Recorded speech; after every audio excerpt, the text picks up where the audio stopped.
This positive thinker course comes after Discover Yourself seminars, which had 6 sessions. These 6 sessions are: first one, can a scientist believe in God? This discusses about how God is a scientific, observable, experienceable.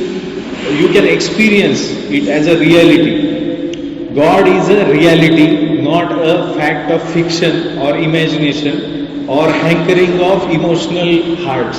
It's not a sentimental feeling, but it's a solid scientific truth. And there we discussed various views of various scientists who were great in their own scientific exposure and exploration. Their findings are stunning records of scientific evolution.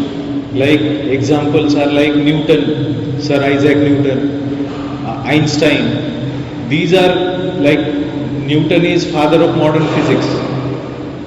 He is a theistic scientist, means believer in God. And we explained in that session that how he also tried to convince his fellow scientists that God is a scientific reality. This creation is scientific because there is a supreme brain behind it. It's a designer who has designed it. It's an intelligent design. I think electricity. So it's a scientific design. There is a designer. There are laws to run this universe, and those laws, there is no law without a lawmaker. Have we seen any design without designer? Have we seen any law without a lawmaker? In our constitution there are so many laws, but there is a body which has, came out with these laws. It's not just a random this thing that law came from nowhere and design came out of nowhere. So have we seen anything within our experience which has no designer? Even a small pin, it has metallurgy. What metal, what kind of structure it should have, what should be its size, what metals should be used for it. Everything, even a pin requires a design. What to speak of something like this projector or this computer, it needs intricate design, it needs contribution of so many people over number of years of evolution. प्रभु जी थोड़ा सा इसको pinkish colour आ रहा है ना, तो adjust that cord. हाँ, थोड़ा सा वो कॉर्ड थोड़ा ये करना पड़ता है. सो करना है क्या? वो एडजस्ट करना नहीं, वो पिन है ना, लूज है थोड़ा. So it's a scientific reality. God, that was the topic. If you want to go through that topic again, I would suggest you do Discover Yourself. At the end of the session, everybody is totally convinced that God is a scientific reality. Anybody, if challenges me tomorrow, prove that God exists, I can prove God exists. That was the session number 1. Session number 2 is gaining knowledge. There are various methods for understanding anything and everything of this world. There is a method of gaining knowledge. Getting the eyes to see God was the title of second session. Means I know God exists, it's a scientific reality, but what is the scientific methodology by which I can for sure know God exists, I can experience God? What is the method of gaining knowledge? Have we ever gone through such a analysis in our modern education? No, modern education doesn't question about the way of gaining knowledge. We in fact believe modern science more blindly than any other thing. We actually believe modern science in a very blind way, and sometimes we are cheated. So that was the topic where we discussed about gaining knowledge according to Vedic understanding. There are 3 methods. Pratyaksha Praman, that is based on direct sense perception. Anuman Praman, that is based on logical conclusion by thinking and putting together all observations and making nice logical conclusions. And third method was Shabda Praman, by the way of hearing from a bona fide scientific authority who will never cheat us, who will present truth to us as it is. These three methods we adopted. So out of that we proved that how, because of our imperfect senses, because of our tendency to get into illusion, because of tendency to do mistakes, and because of tendency to cheat others. With these four defects, direct sense perception and logical deduction, that is Pratyaksha Praman and Anuman Praman, cannot give us perfect knowledge.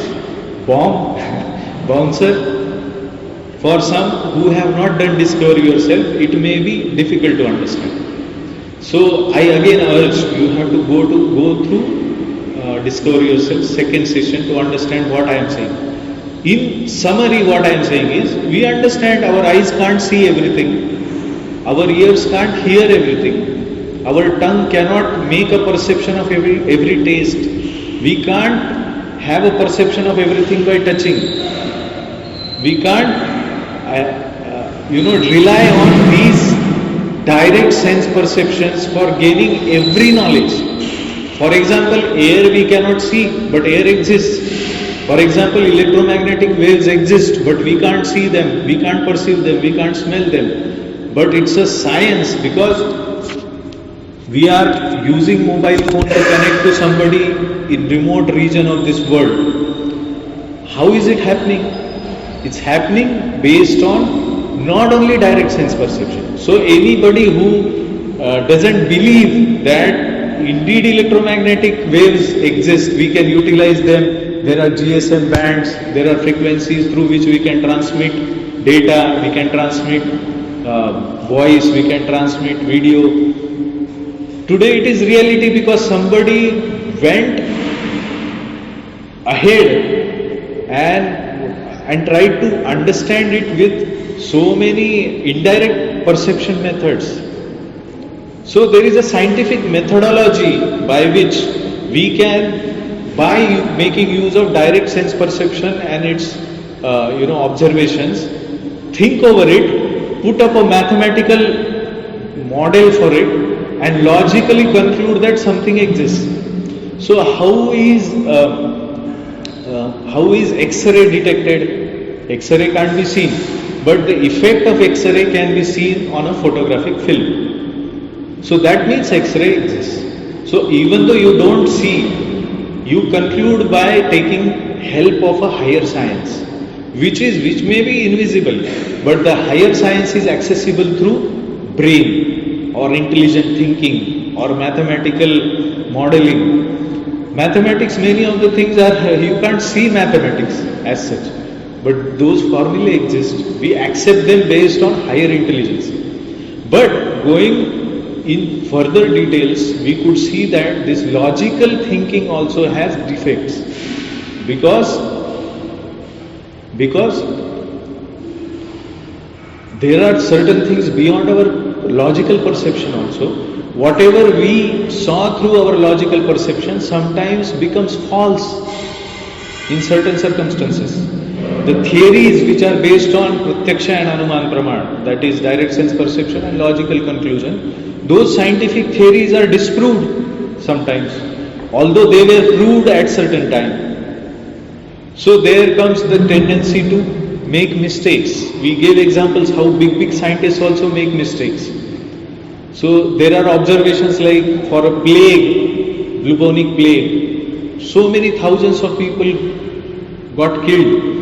And the scientists at that time observed that there are cats who are carrying this disease. And they killed all cats. But then this disease was more rampant than before. And then ultimately they found that the rats are the reason. But the cats were killed, so rats were multiplied in millions. So it increased more than anything else. So that's a mistake. Although logically they thought, they made some observations, but there are limitations to human thinking. Whether it is single man's thinking or a collective thinking, we can always make mistakes. So a broad-minded scientist can easily capture this and understand that these two are not perfectly 100% reliable all the times. And there are certain things which we cannot just experiment and then make a conclusion. If somebody says that you jump from the third floor of a building, you will be killed, will you experiment? So there are limitations on experimentation. खास करके medical experimentation, can you do it on living beings, humans? And whatever observations you made by doing experimentation on, say, rats, how can you be sure that all those experiments which were made on rats and observations were made, the effects will be same on a human being? So there are limitations. Then we don't have time for experimentation for everything. In my childhood, I had a habit of proving every mathematical formula even while giving examination. I did not believe in remembering things. I believed in understanding things. What I used to do is, if I want to use any trigonometric formula, before use of the formula, I used to write down all the proof of that formula and then use it. But then I was lagging behind because I could not solve all problems, because time was less. It was better to use the formula, and because it's a proof that already exists, it is there in a system of scientific observations. A body is there which is putting up those formulae by perfect observations and making their own theories. So certain things in scientific exploration may not change, certain things change. So it's intelligent to use a formula which is coming from authorized source, and that is called as Shabda Praman. Shabda Praman means receiving knowledge from higher authority. So there, if you receive knowledge from a superior higher authority who has no defects, then it is guaranteed to be perfect, absolutely perfect, true knowledge. So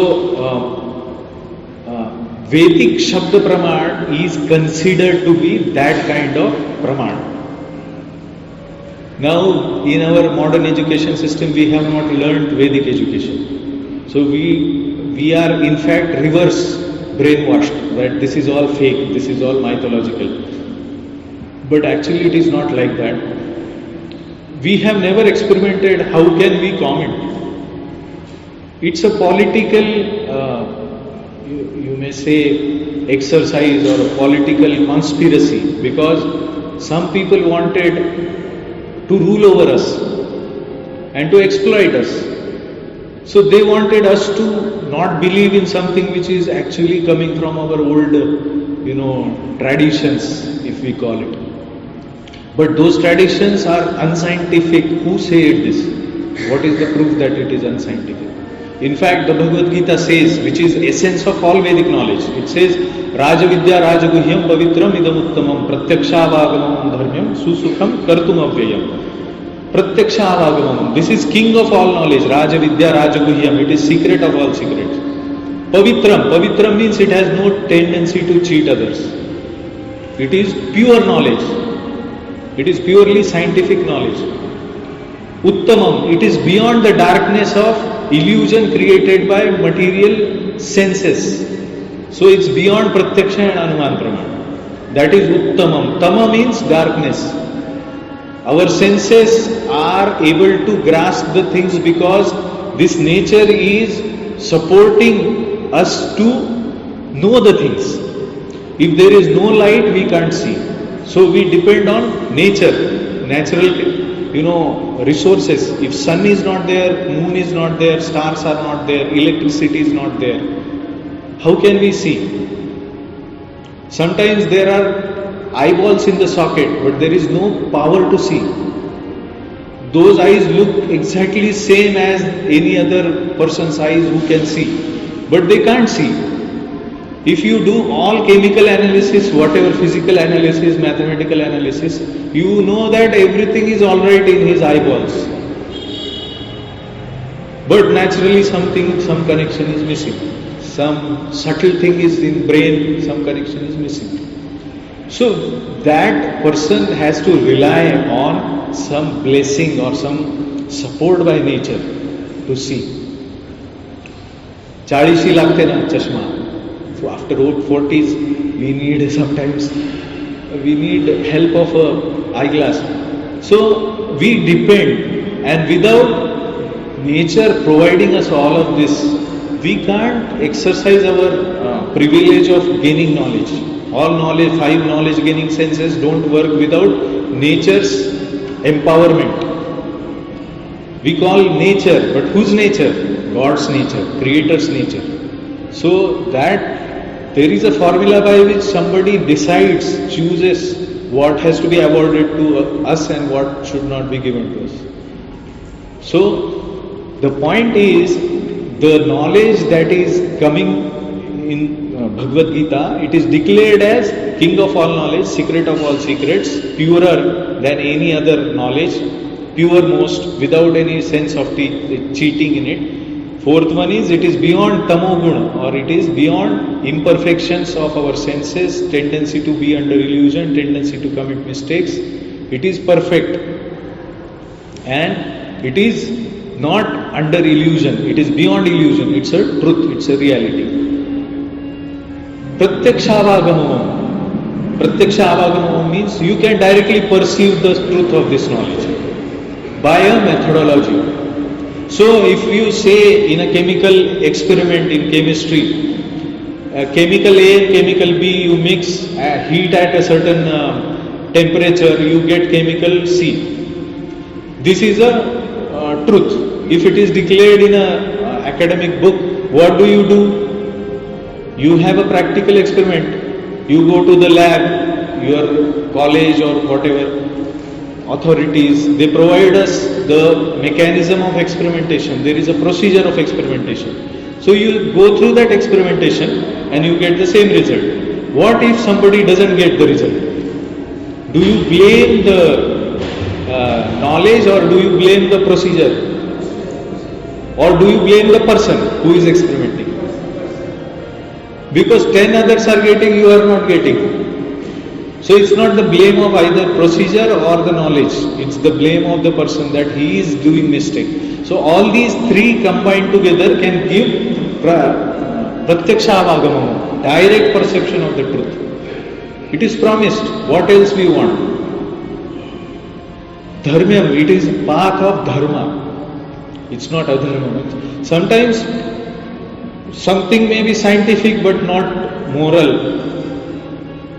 Something like killing animals for the sake of getting vitamins. If somebody says you eat meat because in meat this vitamin, this calcium, this is there. So is it moral to kill somebody else and take their life, a living being with blood, with bones and with skin and with feelings, with family, with sense of happiness, distress, anxiety, stress, depression, everything. That sensible, sentient animal who has given you right to kill, do you expect that there won't be any reaction from nature? So this is called dharma adharma vichar. So this Bhagavad Gita is dharma, means it is perfectly moral, perfectly good for everybody. So if somebody claims that no, for my living, nature has made provision for animals, I should kill and eat them. It is in our religious code also. Our religious book also permits it. Then why should you stop at animals? Why don't you kill human beings also? एक आपके घर में बच्चा पैदा होता है, माँ को वो बच्चा पैदा होने के बाद कुछ डेफिशिएंसी होता है, एंड वो डेफिशिएंसी अगर वो बेबी को खाने के बाद चला जाता है, तो can you do that? And science proves that yes, all her deficiency will go away if you cook that baby and eat. Will you do that? So science in itself, without morality or without spirituality or without dharma, is blind. That is where we make more mistake nowadays in modern civilization. We take everything so lightly for the sake of the flesh which is there, 2-inch flesh within our mouth. We can justify anything with science. That's the problem.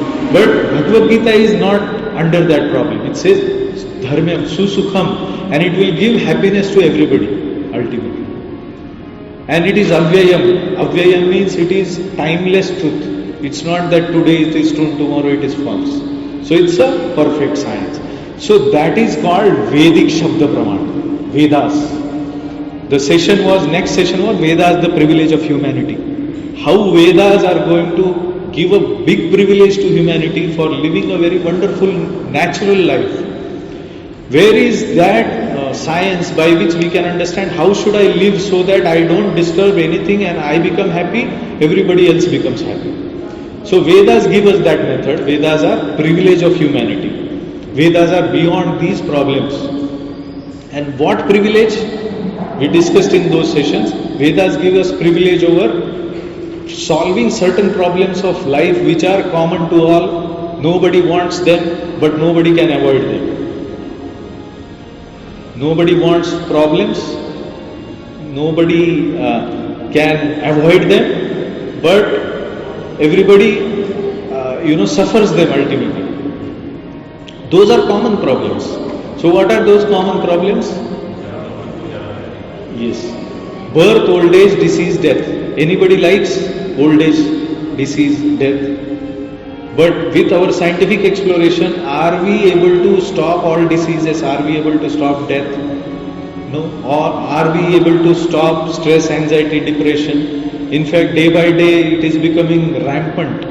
It's becoming difficult to live. Even a dog on street appears to be more happy than a very sophisticated tie, suit, boot, car, big IT job man.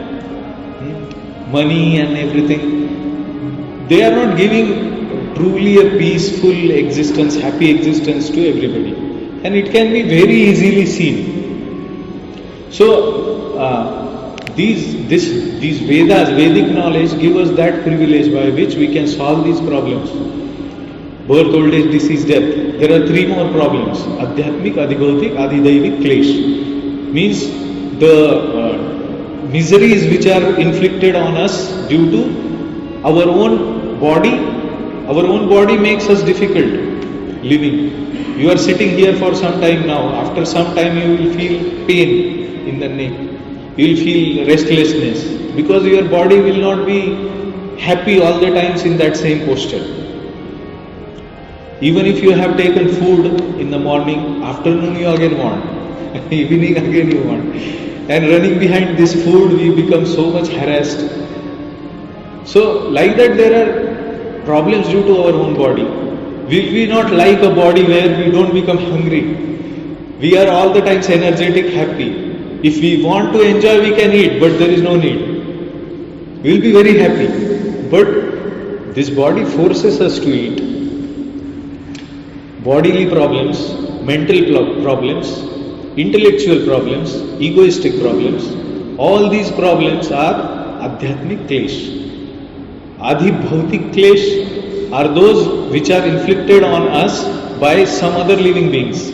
My boss, my wife, my son, my father, सासू, माझी सूनच चांगली नाही, माझी सासूच चांगली नाही, माझे सासरे चिडचिड करतात.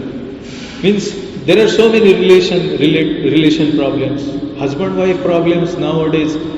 The divorce rate is increasing like anything. Cheating in the name of marriage is increasing anything. This love, jihad kind of things are increasing every day. So these are inflicted on us by various other human beings, other living beings also. Mosquitoes, COVID, all these are other living beings inflicting pain on us. This is Adhibhautik. Adhidaivik, those inflicted on us by higher nature, higher powers, earthquakes, tsunami, drought, excessive heat, excessive flooding, all these are Adhidaivik. So these are discussed, and these, how one can come out of these problems by following a Vedic lifestyle. So, following a Vedic lifestyle, what privilege one gets is he becomes situated on a platform where he can get rid of all these problems forever, जिसको हम मुक्ति कहते हैं, liberation from all the miseries of life. So it opens a gate other than our material career of this world. We think of a career which is more long term, where we can get rid of all miseries of problem.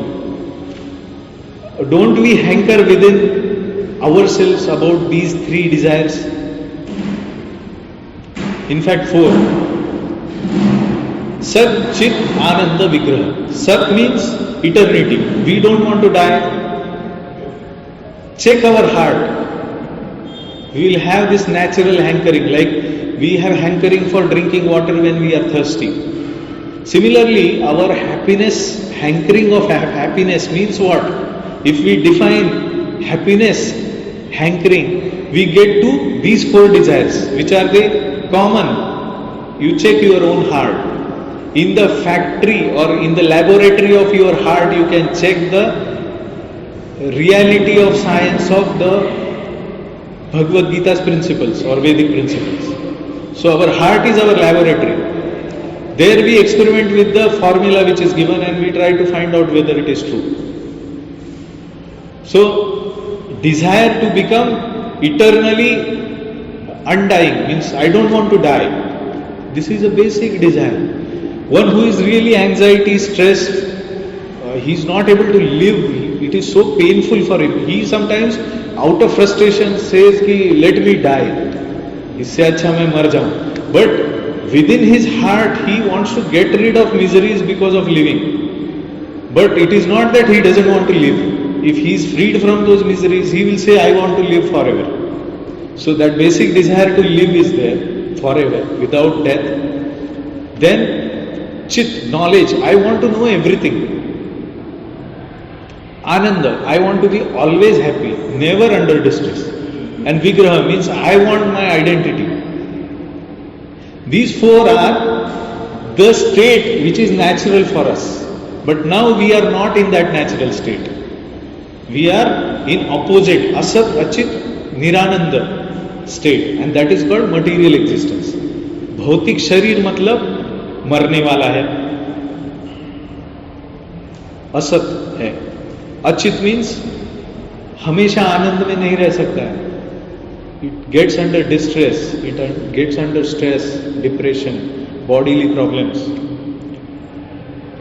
Achit means it doesn't know everything. We have to go through a painful process of education for knowing a very insignificant part of the whole knowledge that is existing.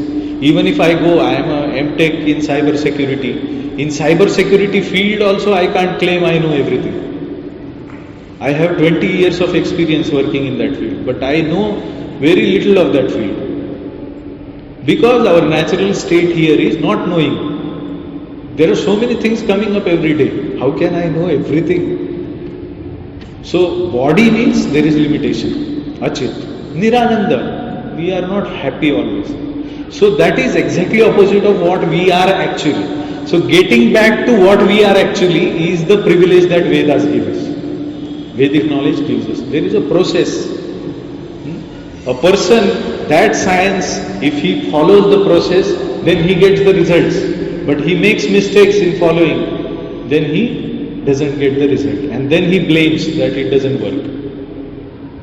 So that is Vedas, the privilege of humanity. Then the thing was,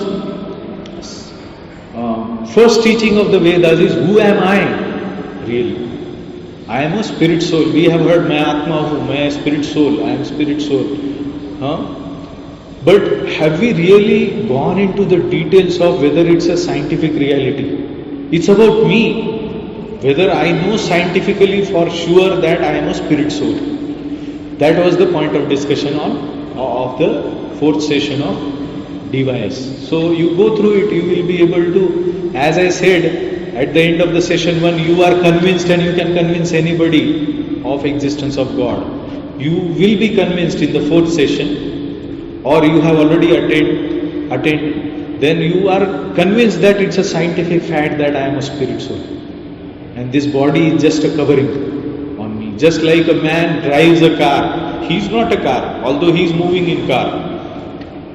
So that car is separate, person is separate. If I buy a car and the second day itself somebody hits the car and breaks the windshield, I become unhappy. Because I am now identifying or misidentifying myself with the car. Similarly, when we misidentify ourselves with body, that I am this body, anything and everything happening to body, we take it as happening to me. If somebody slaps us, we think, hey, mujhe slap kiya, mujhe mara. But we don't, but a person who is not very sensible, he will not feel so much unhappiness. If he is detached, for example, the earlier day when the car was there positioned in the showroom, somebody might have broken the glass of that car. What this person will feel? Nothing. Because he is not misidentifying. So whole problem is misidentification of a spirit soul that he is this body.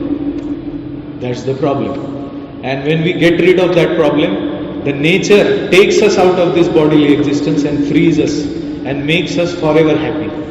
And there is an existence beyond this bodily existence. We don't know it.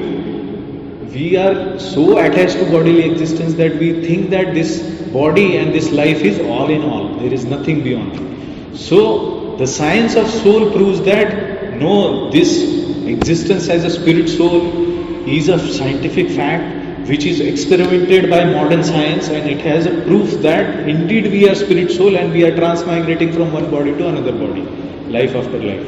Reincarnation. Reincarnation is a scientific fact proven by modern science, not only by Vedic science. So all those evidences we discussed. We discussed how we die, what happens at the time of death, how we fall down, our gross body falls down and gets earth, water, air, fire, ether. This is one layer of our existence. Bhumi, Rapo, Analo, Vayu, Kham, Mano, Buddhirevacha, Ahankara, Iti, Yamme, Bhinna, Prakriti, Ashtadha. There are 8 constituent elements of this Prakriti, this nature. Earth, water, air, fire, ether, 5 gross elements. Mind, intelligence, false ego, 3 subtle elements. All these 8 constitute my material nature. Whatever nature we are living in, including our body, is made up of these 8 items. Apareyam itastu anyam prakritim vidhi me param jiva bhutam mahabaho yayeram dharyate jagat. But there is a superior nature. Aparam, prakritim. There is a higher nature. Jiva bhutam mahabaho, which is made up of living beings. Means living being, me, is beyond these 8 layers. I am not made up of earth, water, air, fire, ether, mind, intelligence, false ego. I am made up of a substance which is never dying, a substance which is never under illusion, darkness, it's full of knowledge. I am made up of substance which is full of happiness. There is no question of all these problems. But these problems are there because now I think I am this body. And it's not so easy to get out of this bodily misconception of life. It's a tough thing. It needs a lot of guidance. It needs a systematic process because it's king of all knowledge. It's not ordinary knowledge. It's a very high privilege of a human intelligence. So, science of soul taught us that. Then there was a session on substance and shadow. Means if I am a spirit soul, what is it like in that consciousness of being a spirit soul? How can I understand in reality that I am a spirit soul? What is spiritual nature? What is material nature? Material nature, we are getting perception of material nature, but I have never perceived spiritual nature. I have never perceived myself as a spirit soul. How can I perceive that I am spirit soul? What is that method? Is it meditation by which I can know it? Is it some scientific exploration study that I understand? Or is it some very high level experience which comes after certain procedure. What is that? Is there a spiritual world? लोग बोलते हैं वैकुंठ चले गए, वैकुंठवासी. तो वैकुंठ करके कहीं जगह है क्या? Is there any place where God exists and living beings exist? The nature which is told in Bhagavad Gita, where न तद् भासयते सूर्यो न शशांको न पावकः यद् गत्वा न निवर्तन्ते तद् धामो परमम्. That abode where there, when somebody goes, never returns, come back to this miserable material world. Where I live, that dhama, tad dhama paramam, that is my eternal abode, Krishna says in Bhagavad. Is it reality that indeed that place exists? Somebody was joking, some devotee. There was a person who came to temple searching for that knowledge of spiritual world, because he heard some Hindi song. चल के तुझे मैं दे के चलूं एक ऐसे गगन के तले जहाँ गम भी न हो आंसू भी न हो बस प्यार ही प्यार पले. ऐसा कोई जगह है क्या? तो somebody gave him ऐसा लतत भासयते सूर्यो न शशांको न. He came searching because he was frustrated with this material world. ऐसा जगह है, आप जा सकते हो वहां पे. He was thrilled to know. Then he became committed. So, ऐसा जगह है. That was the point of discussion of substance and shadow. After that, there was discussion. Now, there is scientific evidence that God exists. There is scientific evidence that I exist. I am a spirit soul. I reincarnate. There is a scientific process by which I can see myself as a spirit soul, and I can see God face to face. I can perceive God face to face. I can perceive my spiritual reality, nature, like I perceive in material world. So that perception is given, but there is a method. But that method is indicated in Vedic scriptures. So primarily what we know about a Vedic path of living is religion. When we see any devotee, what we say, he is a religious person. So if religion is there, why there are so many problems? Why there are so many religions first of all? If religion is methodology which is given to obtain that state, we say Hindu religion, Muslim, Christian. Why so much confusion? If there is one God, He is creator, it's a scientific reality, then why so many religions? And why there are so many conflicts? People cut the throat of other religion people. They think that my religion is only a perfect religion. So what is this? Why there are so many conflicts? Which religion is correct? Which religion is not correct? That's a big problem. I have to decide, because Christianity would say, I will take you to that spiritual world. Muslim religion, Quran will say, I will take you to Allah, that place. And Hindus will say that our Bhagavad Gita will take us what to, where to, how to distinguish.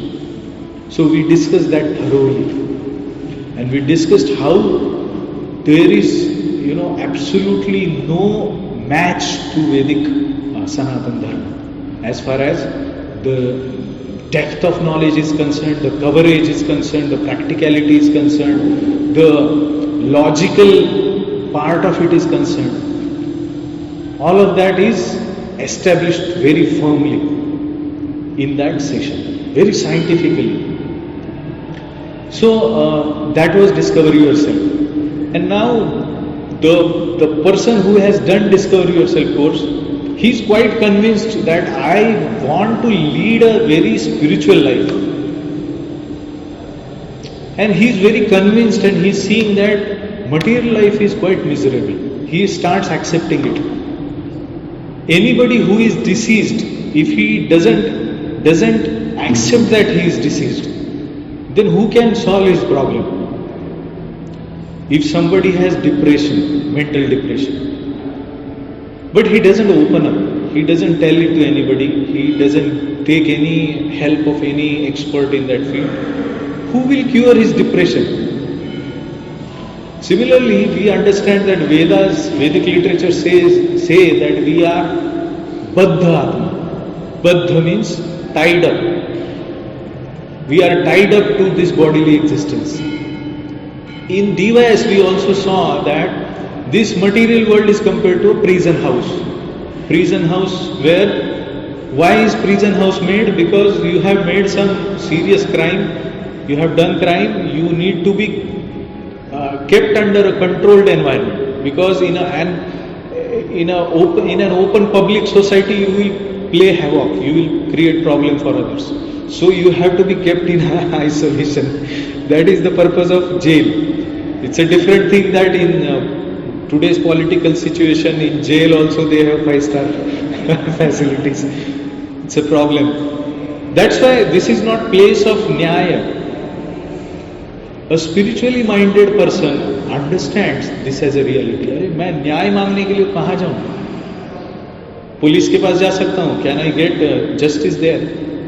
Lawyers के पास जा सकता हूँ, वो भी cheat कर सकता है मुझे। और ये जो वर्डिक्ट्स आ रहे हैं, हाँ, बिग अथॉरिटीज, ये मुझे ठीक नहीं लग रहे हैं। Is anyone amongst all of us confident that they will get justice in case some crime happens in their life? Full modern society शब्द प्रमाण छोड़ के सब प्रत्यक्ष अनुमान प्रमाण पे चल रहे हैं। हाँ, प्रत्यक्ष अनुमान प्रमाण के सिवा कुछ भी नहीं है आज। ये प्रत्यक्ष अनुमान प्रमाण आपको जस्टिस देता है क्या आज की दुनिया में? नहीं दे पा रहा। Why? These 4 tendencies, imperfections. Even judge will have his judgment based on his 4 perceptions. He has imperfect senses, he has tendency to go into illusion, he has tendency to commit mistakes, he has tendency to cheat others. It is proven. I don't know whether you are seeing this with an open mind, open broad mind and open eyes. These tendencies are haunting everybody. This is disease of this world. You can't get justice. So it's a kind of depressing atmosphere in material world. Only animalistic consciousness can be happy here. पागल होना चाहिए यहाँ पे, happy होने के लिए पागल होना चाहिए आदमी को. If you are sensible and if you are a gentleman, a very nice woman, you feel that injustice is happening to me in this world many times. Many people are not understanding. Nobody understands me. Nobody is knowing me very well. ज़्यादा से ज़्यादा माँ प्रेम करती है, बाकी पिताजी थोड़ा प्रेम करते हैं, बट बाकी लोग बहुत ड्राई है. World is, when it comes to saving oneself or getting benefit, everybody else starts exploiting everybody else. So that kind of atmosphere is visible and accepted by a spiritually minded person who is in knowledge, because he starts seeing things as they are, not as painted by this world. If you see big Bollywood heroes, heroines, they are totally devastated in their personal lives. They are unhappy totally. But they make a show that what they show in cinemas and movies and this small screen is reality of happiness. This is the way of gaining happiness. But all of that is fake. A truthful person understands that this is not a satisfying way of living. That is where this session helps. Positive thinking. How can a spiritual person be positive? I will narrate you some incidences which even a small child faces if he is spiritually brought up in a good atmosphere. A child, if he is following certain principles in school, including school's all authorities, his friends or her friends will also try to associate that person from spiritual living. They will say, क्या करते हो, क्यों करते हो, enjoy, क्यों इतना tension लेना है, छोड़ो, खाओ पियो मजा करो. And they are apparently very happy as compared to this thoughtful spiritual child. So that child needs real conviction. And that child needs to reflect pure spiritual happiness, bliss. Anybody who comes in contact with that person should also feel the peace and happiness that he is experiencing. So spiritually minded person, if he is not living a healthy spiritual positive life and actually experiencing a higher taste of spirituality in life, he will not be a positively situated spiritualist. He will be internally convinced with his intelligence, with his proper pure spiritual observations, with the eyes of Vedas, scriptures, Shastra Chakshu it is called. With the eyes of Bhagavad Gita, he will be able to see that Bhagavad Gita, the creator of the world, is saying that Mamupetya punarjanma dukkhalayam ashashvatam napnuvanti mahatmanah samsiddhim paramam gata. Samsiddhim means perfection of a human is obtaining paramam, means a spiritual living, spiritual existence. That spiritual existence where there is no Mamupetya, means after obtaining punarjanma, there is no birth in miserable condition of life. There is a living in a spiritual condition of life. Miserable birth, old age, disease, death, that is not there. Mamupetya punarjanma, where dukkhalayam, ashashvatam. Dukkhalayam means a place which is miserable. Ashashvatam means anything can happen at any time. Isn't it? I was reading a news. A mother was carrying her child to school on a two-wheeler. Suddenly accident happened, the child is gone. Mother is living. What is her life? Suddenly person dies. Main person in the family dies. What is life for the dependents? So this death brings so much of misery. And everybody dies. That's why it is Dukkhalaya.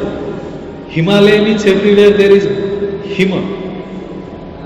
Pustakalaya means everywhere there is a book, there are books. Dukkhalaya means everywhere there is misery. This is stamped by whom? Bhagavad Gita is the book which is most read and most translated in all languages of the world. It's the most authentic spiritual treaty. It's the essence of all Vedic literatures, accepted by all authorities from so many hundreds and thousands of years of Vedic lineage. It is not only accepted in India, but it is accepted all over the world as most powerful spiritual explanation of everything that exists. It's accepted by even great scientists like Einstein. So that Bhagavad Gita is saying Dukkhalayam Ashashvatam. So the spiritual person actually experiences it and he knows, yes, it's a truth. But then after accepting it as a truth, seeing it as a truth, experimenting and realizing it as a truth, day by day he will become depressed in this material. Until and unless he becomes situated on a very positive, healthy spiritual platform, which gives him a higher experience. Yam labdhva cha param labham manyate nadhikam tata yasmin sthito na dukkhena guruna api vichalyate tad vidya dukkha samyoga viyogam yoga samhnitam. Yoga samhnitam means, what is yoga? What is spiritual union with God? That is called yoga. What is spiritual union? In that spiritual union, what happens? Bhagavad Gita says, Yam labdhva. Obtaining this union, what happens? Cha param labham manyate nadhikam tata. इससे बड़ा कोई और लाभ हो सकता है, ये वो व्यक्ति मान ही नहीं सकता. इतना कन्विंस हो जाता है कि इससे परे कोई दूसरा लाभ नहीं है. There is nothing higher than this. Yam labdhva cha param labham manyate nadhikam tata yasmin sthito. After establishing in that spiritual happiness, positive spiritual spirit, dukkhena guruna api na vichalyate. even if in this material world heaviest of heavy kind of misery falls upon him, he doesn't move a bit, विचलित नहीं होता, बिल्कुल उसको फालतू लगता है, कुछ भी नहीं लगता उसको, he is always happy.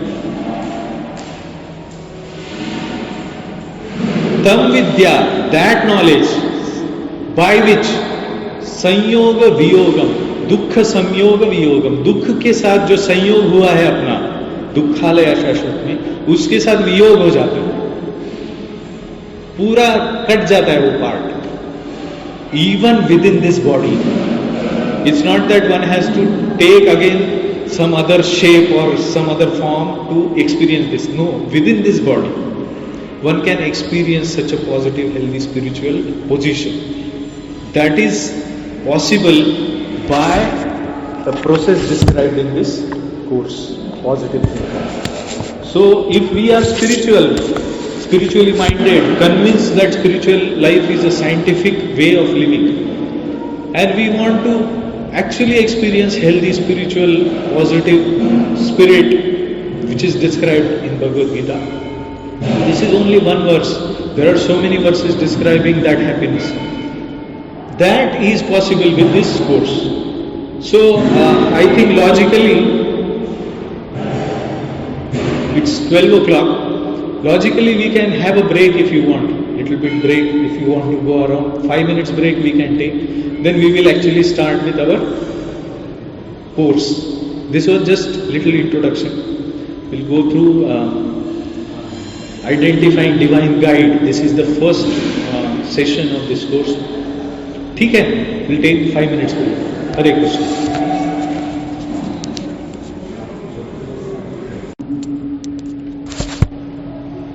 There are 5 sessions as declared earlier.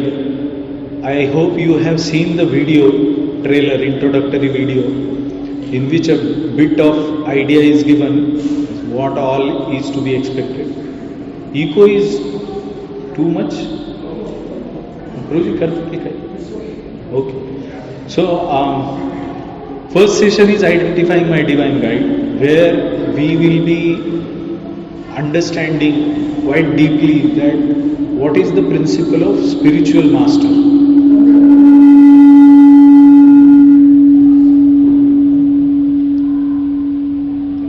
Then whether spiritual master is required, what kind of spiritual master is required. Guru, हम कहते हैं ना गुरु की सही में जरूरत है क्या, गुरु प्रैक्टिकली कैसे मिलते हैं, how to obtain a Guru, how to approach a Guru, what should be criteria of understanding who is guru really or not. We will discuss all of that in identifying the divine guide. The second session would be what is that? Spirit of Bhagavad Gita. So Bhagavad Gita being essence of all scriptures, Vedic scriptures, summary of all knowledge is present in Bhagavad Gita.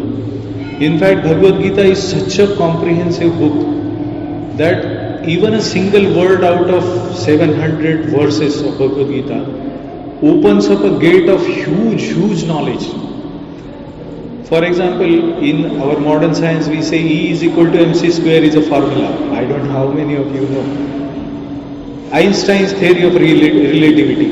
But E is equal to mc square if written somewhere, it opens up a huge amount of knowledge behind it. It's not just that E is equal to mc square, some symbols. Similarly, every word of the Bhagavad Gita is huge. It has a big, huge spiritual background, Vedic background. So to understand it, as I said and quoted from Bhagavad Gita, Raja Guhyam, it is secret of all secrets. What is the spirit in which one has to approach Bhagavad Gita? We will discuss that, second session. Third session will be qualification of an ideal disciple. We are going to see what is a guru, how to approach a guru, what kind of symptoms are there in a guru. But obtaining a guru is not only thing. You may have best of the teachers in the world for teaching you. but what you should have in order to actually get spiritual perfection. What kind of attitude you should have towards spiritual master, what kind of living style you have to adopt to become an ideal person, ideal student you may say of the Guru. So that it is said in Vedic literature that the combination of a perfect spiritual master and a perfect disciple can give perfect spiritual success. So that perfect spiritual success not only depends on spiritual master but also depends on us. So our part, what is that? That we will discuss in becoming an ideal disciple, qualifications of an ideal disciple. Then we will discuss reincarnation, fact or fiction. That will reinforce what we learned in Discover Yourself. It's a kind of little bit of repetition, but with the background of those three things. Because now reincarnation will be looked into a very personal issue.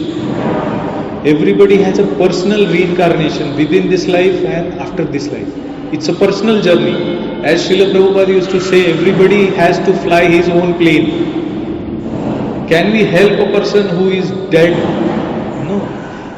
After death of the body, he has to obtain his destination according to his own, his own journey. So that journey, reincarnation, again we will discuss. And then that journey should not be a journey going down. It should be a journey to perfection. So evolving towards perfection. How I can evolve myself into perfect state. It's not that in a day or two one becomes a perfect student. It's not that in a day or two or in a month or in a year one can achieve a big, huge PhD. It's a journey of perfection. So how is it in spiritual life, that journey of perfection? That is 5th session. So this will complete our Positive Thinker course. In fact, these discussions are quite deep. They impact our day-to-day spiritual living. They impact our attitude towards this world. They teach us how to deal practically in this world and be situated internally very healthy, spiritually, confident, happy, peaceful. So the depth to which we can discuss these topics is unlimited, but still we will try to cover it in 12 sessions today, including today, 12 sessions, 12 consecutive Sundays. I urge all of you to not miss out on any session, because Discover Yourself also, what I describe is a limb of a baby. All limbs are developed within the womb. If some limb is missing, then that birth is imperfect. There is some problem in birth. Similarly, this course is so solidly, nicely designed. Even if one limb is weak, what I mean is one session is gone, not properly attended, then something is missing in the spiritual development. So therefore I will request you to attend them, all of them, 12 sessions. We'll see December end, many times people go for vacation because children, they have holidays. So maybe 1 week we will have a break in between. Otherwise we will have continuous sessions, 12 sessions.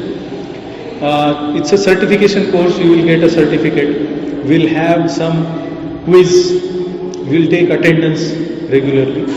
So that, can we keep something like, okay, you can miss 2 sessions. Still you are eligible for certificate. Is it okay? 10 out of 12 attendance. You will be able to see here your attendance record. Is it okay? Or not okay? Okay.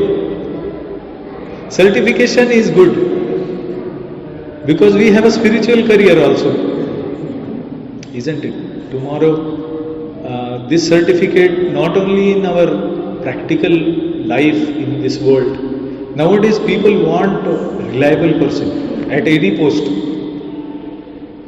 If to your credentials some spiritual certificate is there, people tend to trust you more.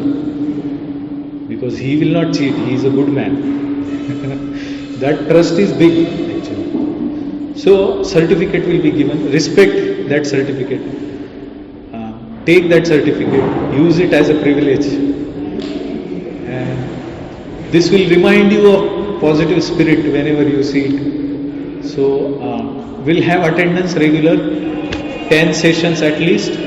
We will have to get at least 60% marks in quiz. Quiz will be multiple choice questions. We'll take, maybe at the end we will take that quiz. We'll see how it can be executed. But I hope all of you happily come here. There is no worry of food. Full stomach prasadam will be there. आपको किसी को और लाना है तो ला भी सकते हो. If you feel कि my counterpart also should learn this so that both of us on same frequency we live a positive spirited life, you can bring. So today's session was quite an elaborate discussion on discover yourself only, because few of you have not attended. It's a refresher also, so that we come to same level. अभी हम शुरू करेंगे यहाँ से. Now we know all this background. So identifying the divine guide. If without this background, if we start speaking about spiritual master, we feel ठीक है, optional subject है. But when we become spiritually inclined and we want true spirituality, we will be serious to hear this topic, identifying the divine guide. So with the permission of all of you, we'll start this. How many minutes we have? Next 40 minutes. We'll try to cover as much as possible.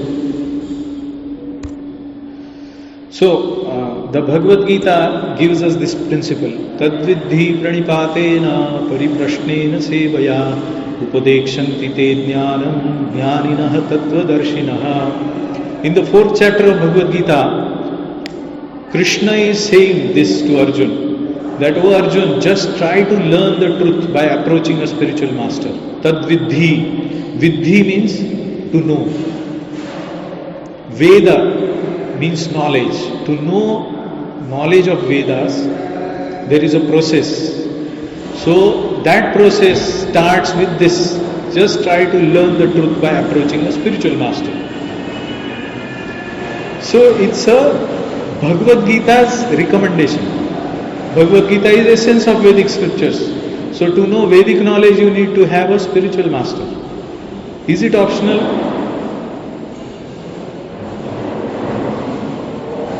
Are you answering from your heart? The original propounder of Vedas is who? God himself. Vedas are manuals of mankind. Vedas are given, spoken originally by Supreme Personality of Godhead, Krishna. Krishna is original speaker of Vedas. Bhagavad Gita is summary study of Vedas, which is spoken again by Krishna. Krishna is summarizing what all is there in Vedas. In principle, in summary, I will give you full crash course of Vedas. So, Bhagavad Gita is that crash course. Bhagavad Gita gives us everything we need.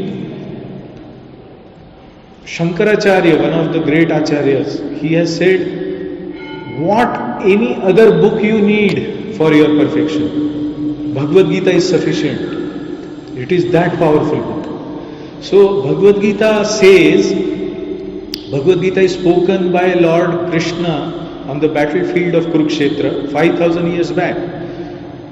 At that time, he tells to Arjuna that this knowledge I have spoken to Sun God Vivaswan. Imam Vivasvate Yogam Proktavan Aham Avyayam. This Avyayam means this eternal knowledge I have spoken previously to Sun God Vivaswan. Imam Vivasvate Yogam Proktavan Aham Avyayam. At the time of creation I have spoken this. Vivaswan Manave Praha. Vivaswan has spoken this to Manu. Manu means one who is originator of Manushya. From Manu, Manushya came. Manu is the original king who ruled Manushya, or who gave original constitution for human beings. Manu Samhita is the original constitution of human behavior, which is perfect. But now today, because of certain misconceptions by political influences, it has been taken in a negative way. It is burnt. So it's an offense actually. It's something like this is best for you and you burn it. It's such a foolishness. So Manu Samhita is perfect because Manu heard the knowledge from whom? Vivaswan, Sun God. Sun is the original energy of this universe. Without Sun there is nothing possible. So such a personality has taken knowledge from Krishna, and that knowledge was given to Manu for ruling the mankind. Manu Ikshwakave Bravit, Ikshwaku Raja. You know Ikshwaku? Lord Ram came in Ikshwaku dynasty. This knowledge was spoken at the time of creation in this chain of disciplic succession. Evam parampara praptam imam rajarshayo vidu. All kings in the previous past were rajarshi. Kings at the same time very saintly. Why are we suffering today so much? Because we are ruled by non-saintly politicians. They have no morality whatsoever. Their only goal is to exploit people, rule over them and continue their rule. Whether it is justice or injustice, they don't care. But our Vedic Sanatan Dharma is not like that. It is king, who has right to rule if he is Raja, Rishi. Rishi means he is perfectly learned. He is ruling according to the rules set by Supreme Personality of Godhead. So this Evam Parampara Praptam Imam Rajarshayo Vidu Sakalena Mahata Yoga Nashta Parantapa. This yoga I explained that methodology by which one can become free from all problems of life. Always happy, that spiritual existence. That is possible only by the methodology of rule which is given by God. So this is given by God. This was coming down in disciplic succession, was again spoken because it appeared to be lost in the minds of Arjuna. Especially on the battlefield, he became bewildered. So it was again spoken. So at that time, what was the situation? Battlefield of Kurukshetra. There is on one side there is Adharma. We know what Adharma Kauravas did. You know Mahabharata? I hope. Mahabharata is a story where one side there is injustice, the other side is there is justice. One side there is Adharma, one side there is Dharma. Dharma Yuddha it is called. One side maybe there are, on the side of Dharma there may be sometimes mistakes by followers of Dharma. But there is no deliberate tendency to cheat others. Adharma means deliberate tendency to cheat others for the sake of personal gain, exploiting others. So obviously we see Kauravas were fully envious. They were not at all eligible to rule according to God's desire. So God came, yada yada hi dharmasya glanir bhavati bharata abhyutthanam adharmasya tadatmanam srujamyaham. He appears because he wants to establish the rule of dharma, because he doesn't want us to suffer. Why God made these sufferings? Somebody may ask. Why am I suffering? Why God made like this? Does he want his creation to suffer like this? Birth, old age, disease, death? That question comes to my mind. भगवान आपने मेरे साथ ऐसा क्यों किया? हम desperation में, कभी डिप्रेशन में ऐसा पूछते हैं ना, भाई मेरे साथ ऐसा क्यों हो रहा? Why is such a injustice happening to me? What did I do? I have not done anything wrong with that person. Why is he behaving like this to me? We ask these questions. So this is because there is some adharma that has happened. All reactions of adharma are negative. So to establish the rule of dharma, a career of spiritual perfection. This creation is made by God. It's not meant for suffering. The prison house is not meant to give suffering. The prison house is meant for reformation of that suffering person. It is meant for making him good person. And sometimes if he really becomes good and proves it to the authorities, he is released from the jail. Even though he is, sanctioned or his, proclaimed this thing, number of years of his punishment is more. Still he can be 20 years, he can be released in 10 years if he is completely reformed. Similarly, God actually made an arrangement where one can get reformed, and when God is convinced that he is reformed, he will be released from all these problems. He will be released. So to establish that principle of dharma, to teach us what is the right method, he comes. And abhyutthanam adharmasya, मतलब अधर्म को उखाड़ के फेंकने के लिए भगवान आते हैं, अन्याय को उखाड़ के फेंकने के लिए भगवान आते हैं, इनजस्टिस टू फिनिश इनजस्टिस भगवान आते हैं, सबको जस्टिस मिले. If you read after the reign of Mahabharata युद्ध, the rule of Yudhishthir was so nice that nobody has any suffering. Everybody was happy because they were on the path of dharma now, everybody. So when Krishna wants to establish, he is establishing it through his devotees. He is not going to lift any weapon, he has already said. You know that Mahabharata, he said, I promise I will not lift any weapon. I will be on one side, my Narayana Sena will be on the other side. So what Duryodhan chose? His energy, his Sena, his powers. What Arjun chose? Krishna. Because he knew wherever Krishna is there, Dharma is there. He chose Dharma, he did not choose his opulence. So there is this choice for us, whether we choose Krishna or whether we choose material living. न धनम न जनम न सुंदरीम कविताम वा जगदीश कामे मम जन्मनि जन्मनि ईश्वरे भवतात भक्ति हेतु की तुई. Great incarnation of Krishna himself exhibited how a devotee should desire in his form as Sri Chaitanya Mahaprabhu. He said, I don't want opulences, I don't want money, I don't want woman enjoyment for man, for woman, man as an enjoyment. I don't want very good husband, very good wife. I don't want that enjoyment. I don't want followers. I don't want too much of knowledge so that people will glorify me. What I want is your devotion to God, life after life. That is spiritual perfection. So why it is spiritual perfection? If your wife comes to you, choose between money and me.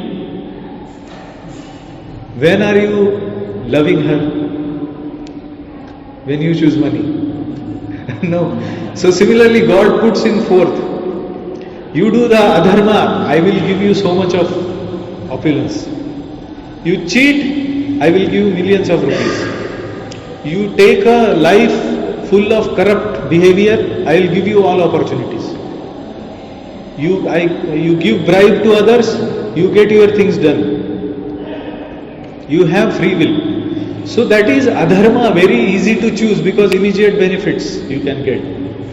But spiritual, situated on that, needs a higher vision. So that vision is dharma. That spirit is a positive spirit.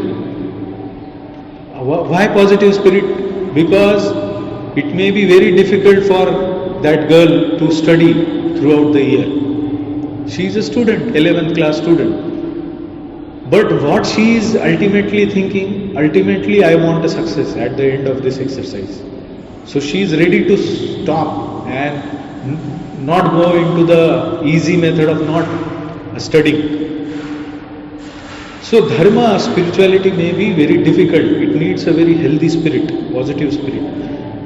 That spirit is established by Krishna as a dharma. But what he says, if you want to know the truth, you must approach a spiritual master. And how? inquire from him submissively, render service unto him. The self-realized soul can impart knowledge unto you because they have seen the truth. So it's necessary that we approach a person who has seen the truth. One may say, why I have books? Aren't they capable to deliver me? Bhagavad Gita is there. I can take Bhagavad Gita and read it. But practically we see that for any learning, whether it is ABCD or whether it is a MBBS doctor or driving a car or a two-wheeler or anything for that matter, we learn from somebody. It's a simple principle कि हम सब सीख के ही आते हैं ABCD, माँ के पेट से ही सीख के आते हैं. नहीं, हम लोग सिंपल चीजों के लिए भी सीखते हैं ना किसी से. ये जीरो है, इसको जीरो बोलते हैं, इसको वन बोलते हैं, इसको टू बोलते हैं, इसको थ्री बोलते हैं, कि हम सब सीख के ही आते हैं. तो king of all knowledge spirituality Bhagavad Gita, उसको सीखने के लिए क्यों अवॉइड करते हैं आध्यात्मिक गुरु? हम अवॉइड करते हैं. I am deliberately using this word. We are tend to avoid a spiritual master. We tend to avoid a spiritual master. If we check deeper in the heart, I am again appealing you to check, because we have to become truthful. Spirituality is for truthful. Spirituality is not made for bluff person. Bogus people can't maintain their spiritual desires or spiritual status. We want to actually become very what do you say, truthful, प्रामाणिक होना चाहिए. प्रामाणिकता से हम देखेंगे तो हमें spiritual master थोड़ा फार फेच चीज लगता है, डिफिकल्ट लगता है, because that mind is materially haunted, that doesn't want to surrender to anybody. There are many reasons why we don't want to do it. Can we discuss them? We fear spiritual master, guru, matlab, what is our conception of guru generally, at least in our culture? Guru बोलते हैं ना तो करना है. तो we fear, अरे वो कुछ ऐसा बोलेंगे मैं कर नहीं पाऊंगा, छोड़ दो, जॉब बोला तो क्या करूंगा. Like that we fear. Then what else? पता नहीं, ये चीटर भी हो सकता है. मैं चीट हो गया तो क्या करूंगा. There are so many cheaters in the guise of gurus. Some are behind bars also. Some have exploited women, some have exploited small children, some have exploited their followers for money. So then there are inhibitions like whether he will be knowing perfectly everything, whether he may be able to understand me perfectly, my situation perfectly. ऐसा रहता है. So we tend to postpone. But this is the first thing which has to be done. Tad vidhi pranipatena pariprashnena. First you go to a spiritual master. Krishna says, you go to spiritual master.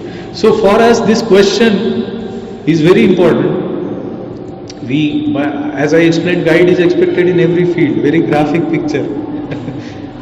अपनी cycle चलाने के लिए हमें guide लगता है, car चलाने के लिए सिखाने के लिए गाइड लगता है. क्या हम कार नहीं चला रहे अपने शरीर की?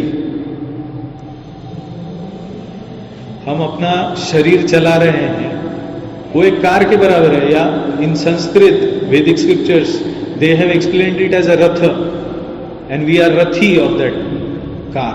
If you see Bhagavad Gita, the picture of Bhagavad Gita, what is there?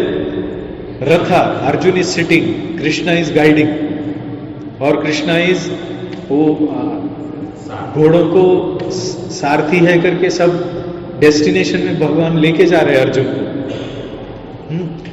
तो Arjun has decided that my guide will be Krishna. I will move around according to his directions. So guide is expected even for this kind of exercise. Our spiritual insight and living according to spiritual principles, it opens a big huge door of possibilities. Like, I am a defense scientist. We have a ballistic division in our office. That ballistics division, what they study is if a missile is fired, an object is fired,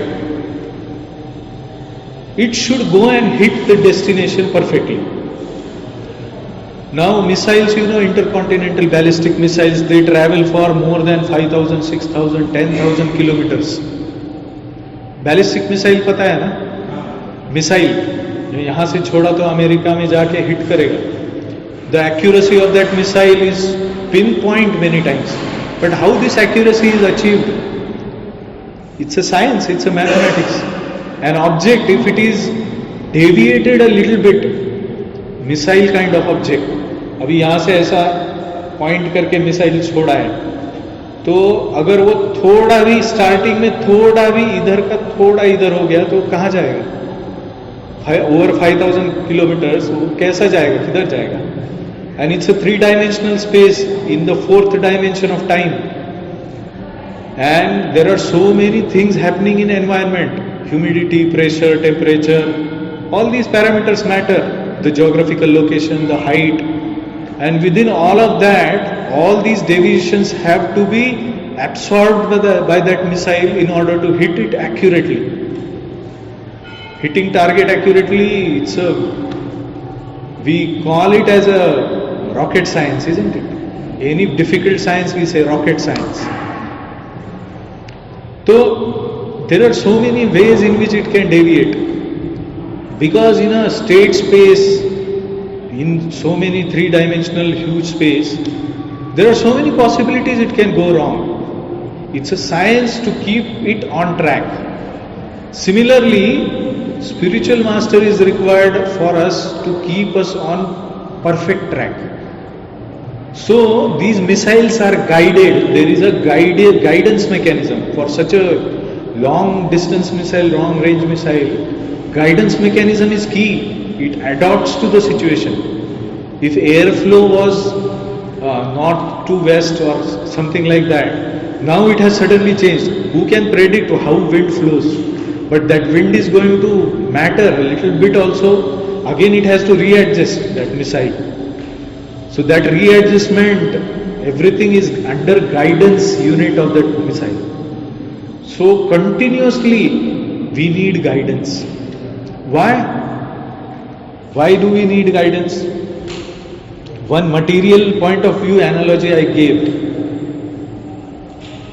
Because in spirituality, the karma or the activities which we do produce results. Every activity produces results. Bhuta bhava visarga karma samnita. 4th chapter. I think 4th chapter. Krishna says the birth and death of living entities, or the number of births, or number of situations, number of bodies which are created. How are they created? Bhuta bhava udbhava visarga karma samnita. What activity he does, depending on that activity, his next birth is decided. Next, not only one birth, millions of births. And how is activity done? Karma is done. How an living being does karma? Kayena manasa buddhya kevalaihi indriyairapi yoginah karma kurvanti sangam tyaktva atma shuddhaye. Bhagavad Gita says that one does his karma or activities which produce result by body, senses, by mind, kayena manasa buddhya, by intelligence. One does karma. So what you think, even a small thought creates a body, future body. Even a small like, dislike creates a body. So if you don't want a miserable body, you have to be guided for even a single thought, even a single mental desire. How many desires you can produce in mind within a minute? Unlimited. And they may be changing in the changing environment. It's not easy. Handling a human birth is not easy.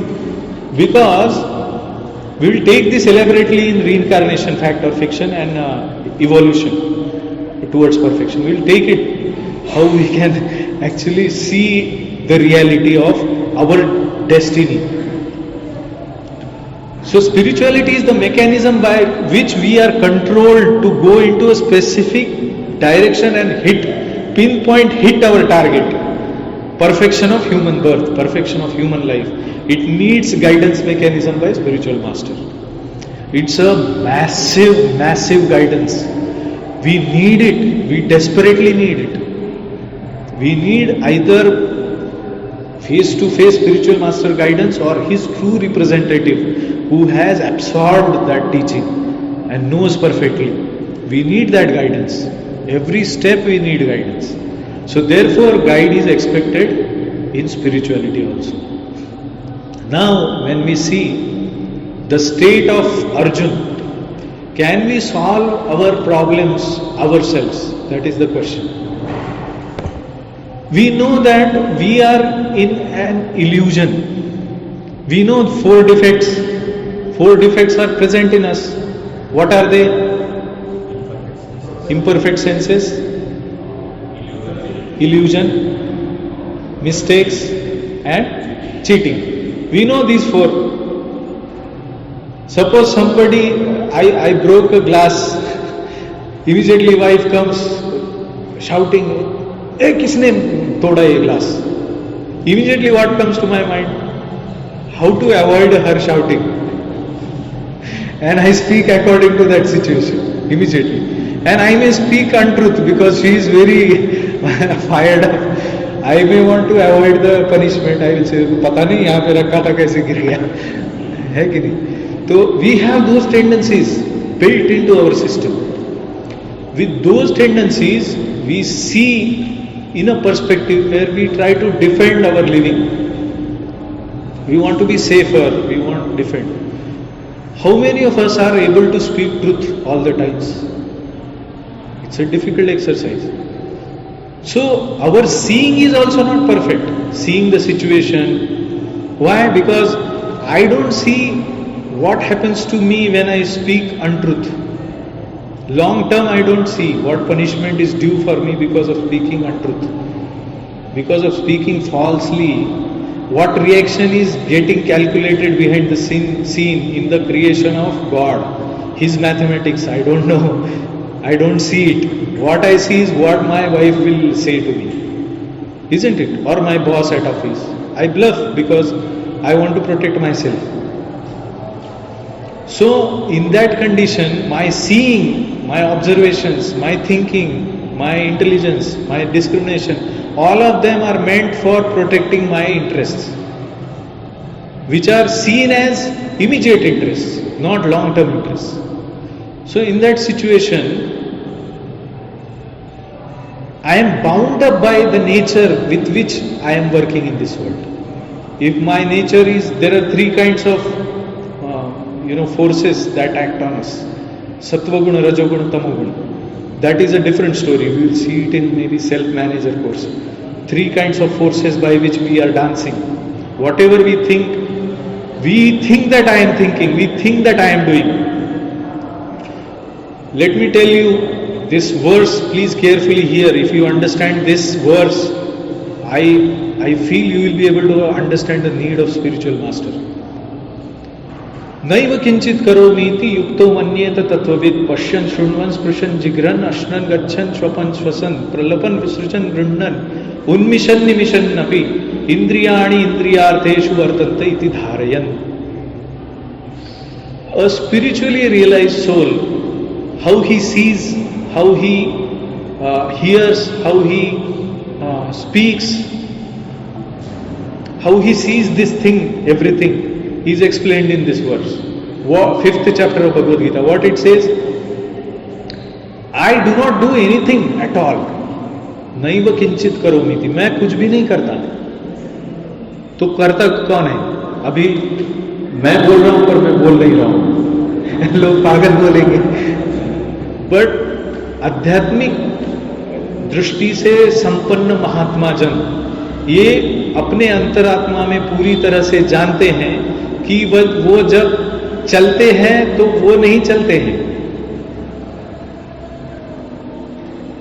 नैव किंचित करोमीति, मैं कुछ भी नहीं करता। युक्तो मन्येत तत्वविद, तत्वविद मतलब तत्वतः जिसको दिख रहा है अपना जीवन, मैं कौन हूं, आत्मा हूं, ये दिख रहा है, वो कैसा देखता है? I am not doing anything. While walking, while seeing, while touching, while smelling, while hearing, he knows within himself that indriyani indriyartheshu varpanta. Senses are interacting with sense objects. I am aloof from them, I am separate from them. I am not them, I am separate from them. So they are working, I am observing, I am not doing that activity. Are you getting my point?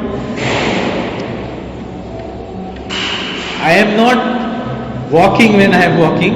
What is happening is my legs, which are my bodily limbs, those limbs are, according to some scientific formula, working in this nature. They are not me. Something like driving car again. The driver of the car, is he driving the car entirely? Or is there some mechanism which is driving the car? कर्ता भाव में होगा तो वो सब credit अपने को ही लेगा। कार चलती है, मैं चलाता हूं इसलिए चलती है। What about that engineer, automobile engineer? We forget that engineer. But जब गड़बड़ हो जाती है कार में तो चलाओ अभी। अगर चलने की शक्ति भगवान नहीं देंगे, this thing, pachami annam chaturvidham, I digest your food, Krishna says. Within your stomach, मैं आज डाइजेस्ट नहीं कर पाया फूड को। अरे तुम कर ही नहीं रहे हो, तुम भ्रम में हो कि तुम फूड को डाइजेस्ट कर रहे हो। कृष्ण अपनी एनर्जी से डाइजेस्ट कर रहे हैं फूड को। So I am the ability of a man, Krishna says. Whatever ability I have, it is because of Krishna. But how many times do we remember Krishna when we are exercising our abilities? No, we think it is my ability.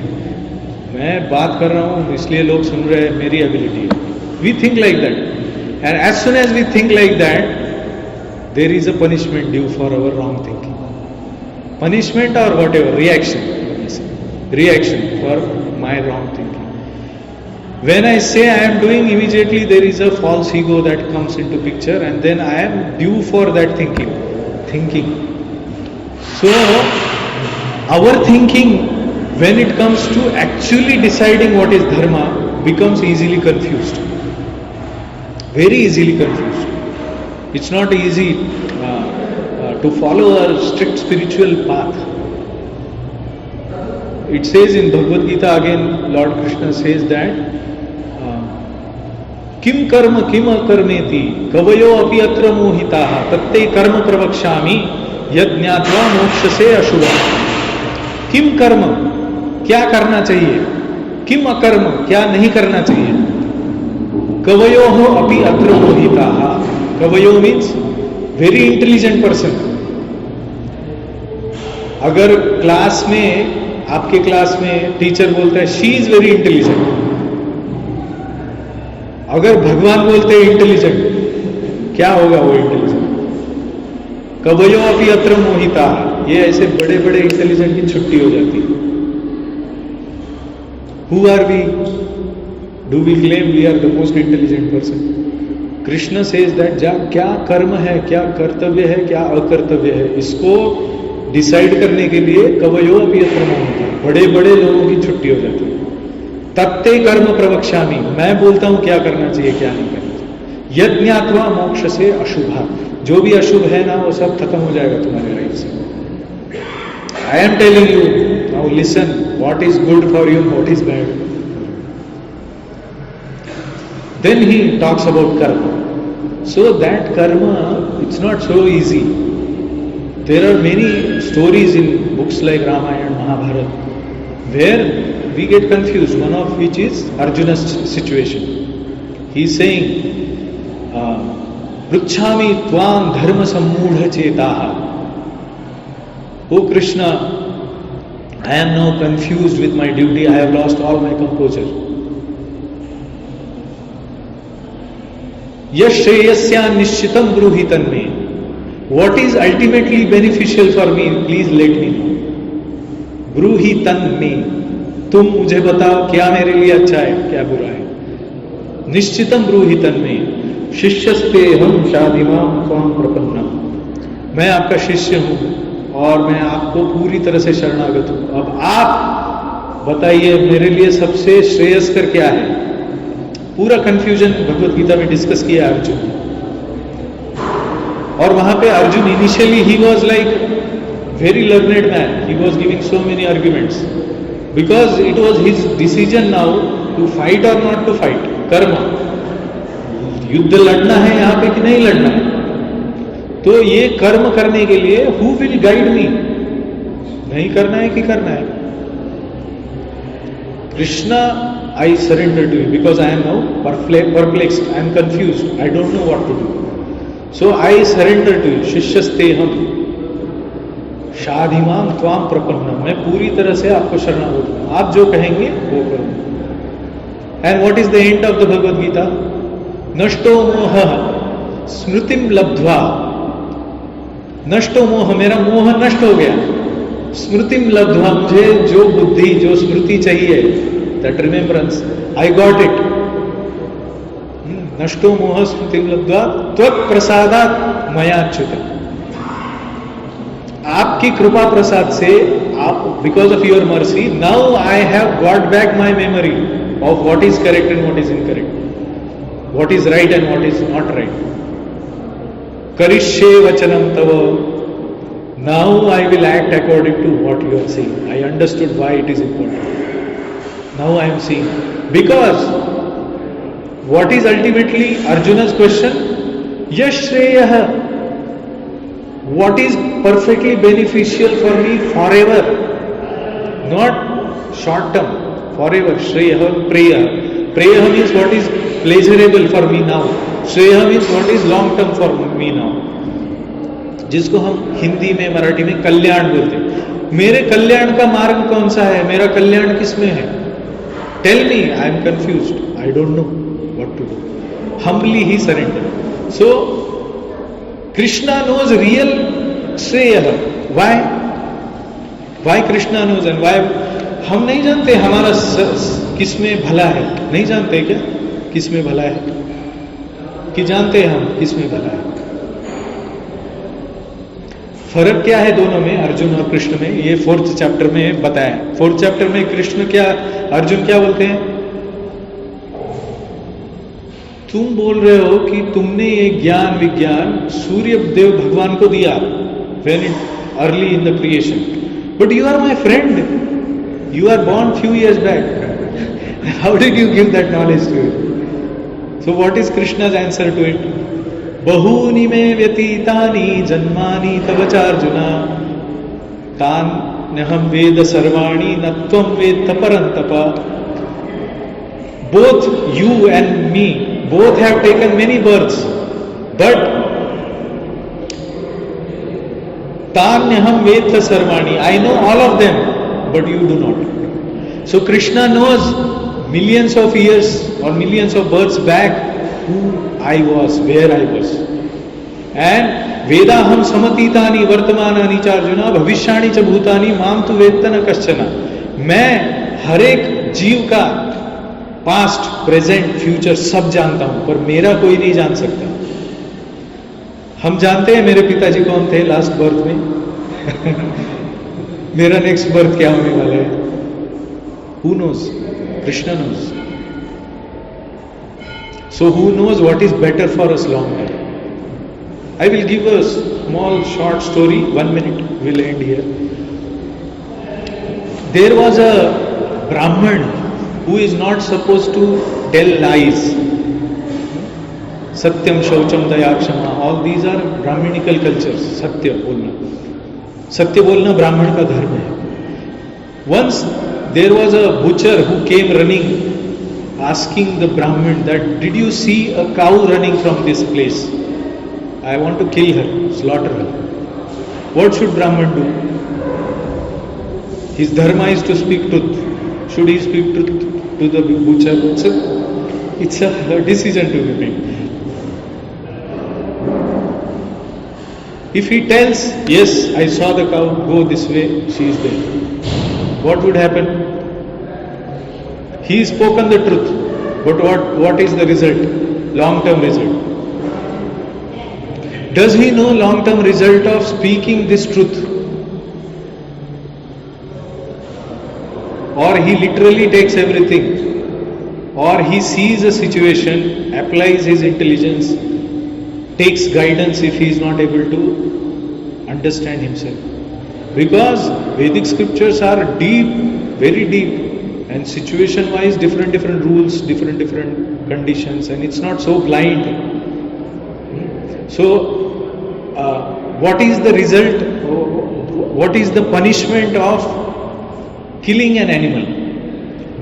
Mahabharata says, Manu Samhita says that if one kills an animal, if one eats that animal, if one cooks that animal, if one sells that animal, if one allows that animal killing, one directly, indirectly, who has taken part in animal killing, all of them are to be punished by laws of nature. So in that situation, the Brahman has to analyze the situation. It's not, and he has to see a long-term benefit. So that is Shreya, which requires spiritual guidance. So we'll stop here. We can close in 5 minutes. So we'll take question answers. Yeah, we can. Okay, then we will mark attendance also. So this is where we stop today. We will see role of spiritual guide, how our blind attachments leads to misery, what is expectation reality gap, how we can manage our different identities while walking on a spiritual path.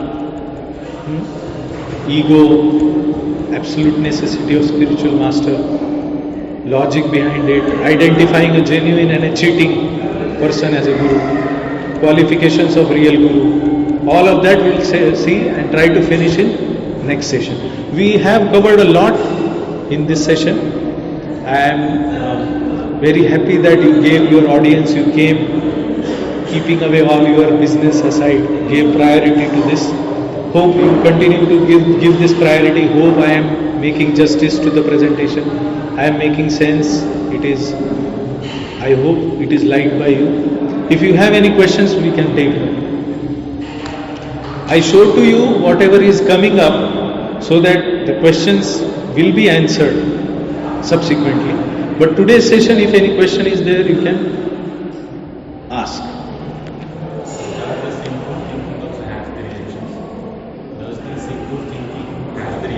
Yes, it has. Actually, according to Vedic literature, I don't know whether should I declare it here or not. But don't misuse this opportunity of Kali Yuga, where sinful thinking doesn't produce any reaction. Actually, Kali Yuga is blessed with this blessing that if you think sinfully, then you will not get reaction of that sinful thinking. But what happens is, the sinful thinking produces a desire and attachment to act in that way. And it forces us to act in that way, and that action then produces bad result. The sequence of these activities given in Bhagavad Gita. ध्यायतो विषयान् पुंसः संगस्तेषु उपजायते संगात् संजायते कामः कामात् क्रोधो भिजायते क्रोधात् भवति सम्मोहः सम्मोहात् स्मृति विभ्रमः स्मृति भ्रंशात् बुद्धिनाशो बुद्धिनाशात् विनश्यति. So this chain is when you think of sense objects, thinking, sinful thinking, enjoyment thinking, unlawful, sinful contemplation, what it produces, sanghateshu upajayate. We get an attachment to obtain that kind of situation. If some sinful thought comes to me, I contemplate, I get a desire that I should obtain this situation or this person or this money or this resource. to enjoy. And then sangat sanjayate kama, desire to obtain. Attachment, desire to obtain. If obtained, then it produces desire to obtain more. लोभ, काम से लोभ उत्पन्न होता है, तृप्ति से, काम तृप्ति से और काम बढ़ता है. एंड नहीं मिलता है तो कामात क्रोधो भी जाएगा, क्रोध आता है अंदर से. क्रोधात भवति सम्मोह, क्रोध आने के बाद आदमी फिर से मोहित होता है, इल्यूजन टेक्स ओवर. सो काम, क्रोध, लोभ, मोह, मद, मत्सर, ये सब जाल जो है ना एक दूसरे से कनेक्टेड है. और इसका सब शुरुआत कहाँ पे होता है? Sinful thinking. सो क्रोधात भवति सम्मोह, सम्मोहात स्मृति विभ्रम, स्मृति भ्रम होने के बाद you forget everything, spirituality, everything. One focus, I want to obtain this, I didn't obtain this, I have to react to this. We become angry. Correct. All this reaction starts, and then सम्मोहात स्मृति विभ्रम, स्मृति भ्रंशात बुद्धि नाशो, बुद्धि खत्म हो जाता है. बहुत बार क्रिमिनल एक्टिविटी करते वक्त बुद्धि खत्म हुआ रहता है, बाद में होने के बाद समझते हैं अरे मैंने गलत किया. हम किसी के ऊपर गुस्सा होते, चिड़चिड़ करते हैं, बाद में थोड़ी देर बाद लगता है नहीं करना था ऐसा. तो what is happening is it is pushing us to the action. बुद्धि नाशात pranashyati, then he falls down from his position. So that is the problem. Sinful thinking, ultimately, if we want to stop sinful activity, we have to work on sinful thinking. If we stop artificially sinfully acting, then it backfires because the tendency pushes us. अथकेन प्रयुक्तोयं पापं चरति पुरुषः अनिच्छन्नपि Varshney बलादिव नियोजितः. Arjun asks Krishna that how I am pushed into an activity which I don't want. Internally I know it is not good, but I am pushed to do it. It happens. How is it happening? Krishna says Kamesha Krodesha Rajoguna Samudbhava. It is because of Kam, and Kam is sitting in where? It is sitting in mind first, brain first, intelligence first, ego first. Then it manifests in senses. Then it manifests in action. So the process of stopping it is internal and external. Tasmat tvam indriyanyadau nyamya bharatarshava. So you lead a life on a physical basis which is full of control. Eating control, how do you think? That control, before that, how do you eat? That control is important. So there is a way of controlling. Mataji.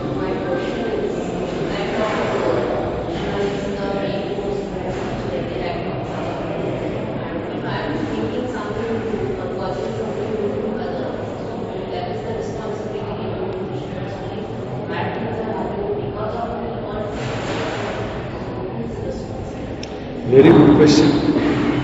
You heard the question.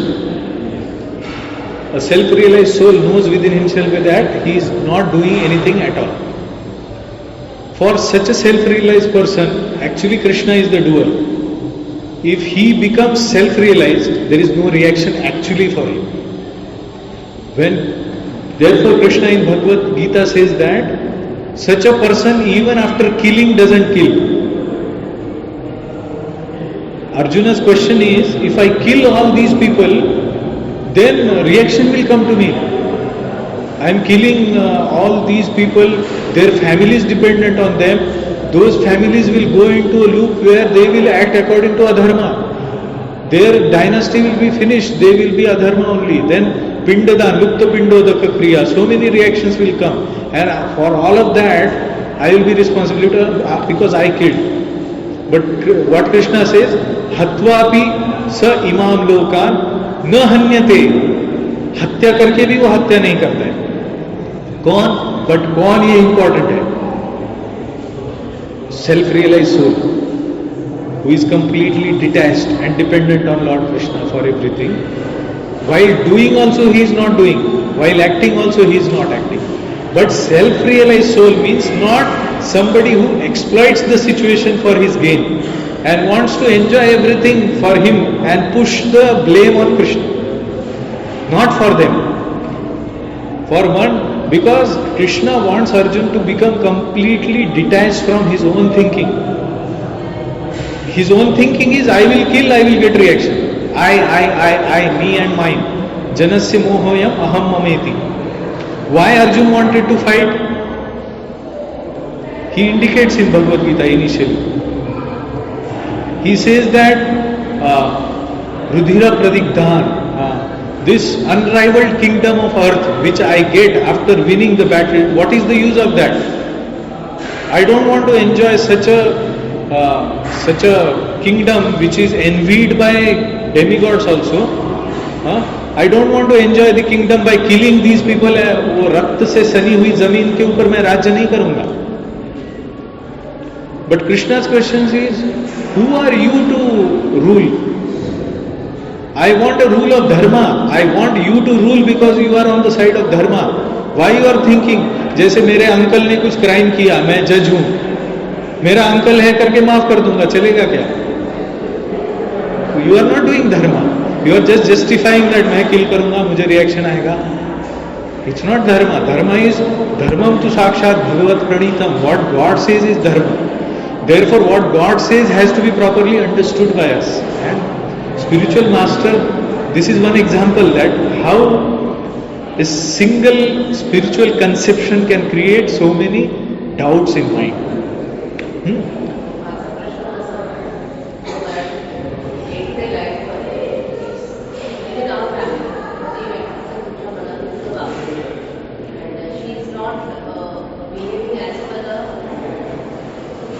Standard. If I understand that person is not doing properly, even if she is elderly or not, she is not. But if he is a gap, so it's a reaction. That's a original.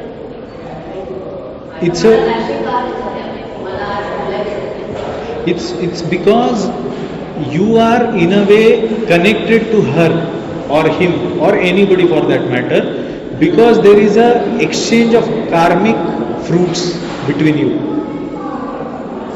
Karma bandhan. One becomes a husband of somebody because they are related by some karma bandhan, fruits which are to be exchanged. So sometimes you will get such a person with you that person, you are always correct, but that person will always be harassing you like anything. Because you are due that punishment. Or the other way is, if you take it to yourself, then you are creating new reaction by giving reactions. It's a test for you. For example, if I am scolded by boss I have been scolded by my boss in my office. Now I come to home and keep on contemplating that my boss scolded me. Then I am living in that identity in home also. My boss means whose boss? This body's boss. I am not this body.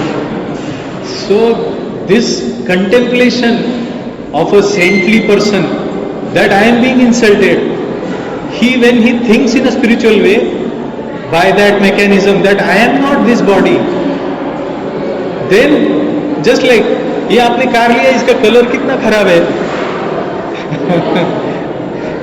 If you misidentify with that car, that this is my car, then you will feel bad. किसी और का car है, you won't